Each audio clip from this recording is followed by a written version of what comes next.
दोस्तों, भारत दुनिया में सबसे ज़्यादा उभरते हुए देशों में से एक है, फिर वो उसकी इकोनॉमिक सेक्टर हो या फिर देश का रूप या उसकी पावर। हर सेक्टर में भारत बड़ी तेज़ी से आगे बढ़ रहा है। सन 2050 के बाद भारत चाइना के बाद दूसरी सबसे बड़ी इकोनॉमी वाला देश होगा और अमेरिका को भी पीछे छोड़ देगा। और भारत इस बात को काफ़ी अच्छे से समझता है, इसलिए यहाँ पर चल रहे 10 मेगा प्रोजेक्ट के बारे में हम बात करते हैं।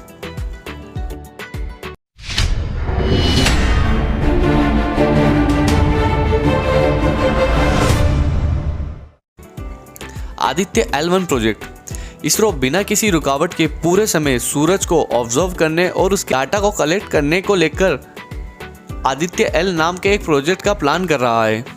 इस प्रोजेक्ट के तहत भारत L1 सैटेलाइट को सूरज और पृथ्वी के बीच भेजेगा। पर सूरज को हर समय ऑब्जर्व करना इतना आसान नहीं है, क्योंकि समय समय पर सूरज में ग्रहण पड़ता रहता है और अगर छोटी सी भी परेशानी इस मिशन में आ जाती है तो पूरा मिशन बर्बाद हो जाएगा।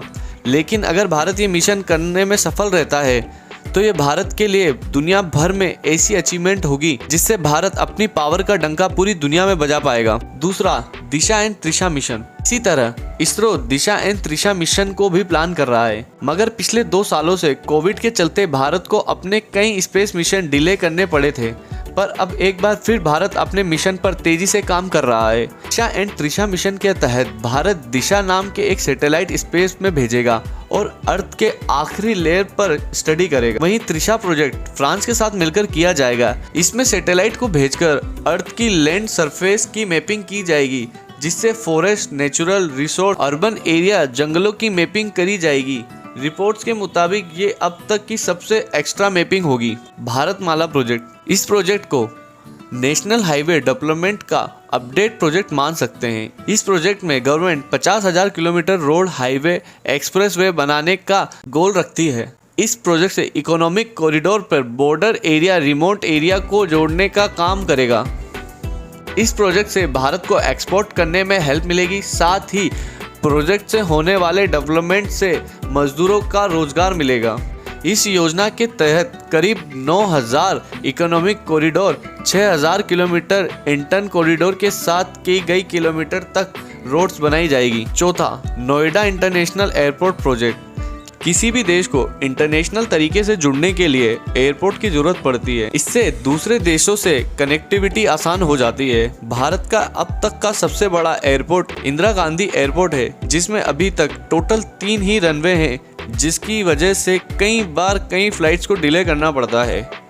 इस प्रॉब्लम को देखते हुए सन 2001 में यूपी में तत्कालीन सीएम राजनाथ सिंह ने नोएडा एयरपोर्ट की घोषणा की थी, पर बजट ना होने की वजह से इसका काम शुरू नहीं हो पाया था और इस काम को पूरा करवाने के लिए सन 2024 तक का टाइम लिया गया था। इसमें 6 रनवे होंगे, जिससे ये भारत का सबसे बड़ा एयरपोर्ट बन जाएगा। और 5वां, ई हाईवे इंडिया प्रोजेक्ट। भारत में लगातार पेट्रोल और डीजल के दामों में तेजी आ रही है, जिस वजह से भारत दुनिया की सबसे ज़्यादा महंगा तेल बेचने वाले देशों में एक हो गया है। पेट्रोल और डीजल के दामों की बढ़ने की वजह से भारत में ट्रांसपोर्ट और महंगा हो गया है, जिस वजह से हर चीज़ 4 टाइम महंगी हो जाएगी। साथ ही भारत कम कार्बन डाइऑक्साइड पैदा करने के अपने लक्ष्य को भी पूरा कर पाएगा। पहला ई हाईवे दिल्ली से मुंबई की ओर बन रहा है, जिसका पहले पार्ट सन 2022 के एंड तक बनकर तैयार होने की उम्मीद है। इस हाईवे में हर गाड़ी 120 किलोमीटर की स्पीड से चल पाएगी और दूसरे इलेक्ट्रॉनिक व्हीकल की चार्जिंग के लिए अलग अलग लाइन बनी जाएगी। छठा, कच्ची दरगाह बिदुपुर ब्रिज। ये ब्रिज आने वाले टाइम पर बिहार में एक पहचान के रूप में बनकर निकलेगा। ये ब्रिज बन जाने के बाद ये भारत का दूसरा सबसे बड़ा वाटर ब्रिज होगा, जो कि 9.76 किलोमीटर लॉन्ग होगा। इस ब्रिज की शुरुआत सन 2015 में हुई थी। इसको पूरा होने के अनुमान सन 2023 तक लगाया जा रहा है। ये ब्रिज पटना की कच्छ दरगाह से बिदुपुर तक जाएगा। ये ब्रिज बनने की कॉस्ट लगभग 3015 करोड़ बताई जा रही है। 7वां, डेवलपमेंट ऑफ सेंट्रल विस्टा। इस प्रोजेक्ट के अंदर भारत की कई ऐसी चीज़ें हैं जिनको डेवलप किया जा रहा है, जिसमें से एक भारत का पार्लियामेंट हाउस भी है। इसे 1927 में ब्रिटिश के द्वारा बनाया गया था। प्रेजेंट टाइम के पार्लियामेंट हाउस की बात करें तो इसमें 970 लोगों के बैठने की जगह है, लेकिन वहीं नए पार्लियामेंट हाउस के बनने के बाद उसमें 1272 लोगों के बैठने की जगह होगी, जिसमें लोकसभा के 888 मेंबर और 384 मेंबर को राज्यसभा के साथ बिठा सकेंगे। इसमें 4 फ्लोर हैं और ये सितंबर सन 2021 से बनना शुरू हो गया था। ये प्रोजेक्ट करीबन 1.5 एकड़ में फैला हुआ है और इसके बनने की टोटल कॉस्ट 20,000 करोड़ की है। इसके पूरा काम टाटा प्रोजेक्ट को दिया गया है। इसमें पीएम और प्रेसिडेंट के लिए भी नए द्वार बनाए जाएंगे। 8वां रिवर इंटरलिंकिंग प्रोजेक्ट। भारत में आज भी ऐसे कई बहुत सारे स्टेट हैं जिनको हर साल बाढ़ का सामना करना पड़ता है और वहीं कुछ स्टेट ऐसे भी हैं जहां सूखा पड़ता है। 1999 में उस समय के पीएम अटल बिहारी वाजपेयी ने इस प्रॉब्लम को देखा और इसे निपटाने के लिए उन्होंने इस योजना की शुरुआत की। पर जब तक कि योजना पर काम हो पाता तब तक सरकार बदल गई और इसके बाद योजना को रोक दिया गया। करीब 20 साल बाद बीजेपी की फिर से सरकार आई तो इस योजना पर फिर से काम शुरू किया गया। 9वां वंदे भारत मिशन। वंदे भारत की पहली ट्रेन सन 2019 में न्यू दिल्ली से बनारस की ओर चलाई गई थी और दूसरी ट्रेन न्यू दिल्ली से वैष्णो देवी मंदिर के लिए चलाई गई थी। दोनों ट्रेनों की बात करें तो ये काफ़ी सफल रही थी।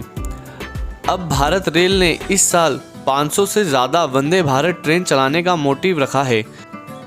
इसकी हेल्प से रेलवे में नया रेवेन्यू देखने को मिलेगा।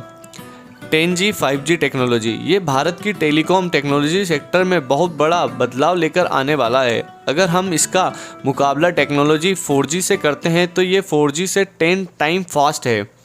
अगर आप 4G की स्पीड से किसी मूवी को डाउनलोड करते हैं तो आपको 10 मिनट का टाइम लग जाता है। लेकिन इस योजना के आने वाले टाइम में ई कॉमर्स, ई एजुकेशन, ई रिसोर्स की जितनी भी चीज़ें हैं उनमें ये क्रांति लेकर आएगा। अगर आप पूरी दुनिया में देखें तो अब तक 50 से ज़्यादा देशों में 5G लगाया जा चुका है और भारत में अब तक सिर्फ ब्रॉडबैंड के थ्राउट ही 5G टेक्नोलॉजी आई है और उम्मीद है कि इस साल के एंड तक भारत में 5G मोबाइल में भी देखा जाएगा। आई होप आपको ये वीडियो और हमारी दी हुई जानकारी अच्छी लगी हो तो प्लीज़ हमारी वीडियो को लाइक करें। हमारी इंटरेस्टिंग वीडियोज़ को देखने के लिए हमारे चैनल को सब्सक्राइब करें।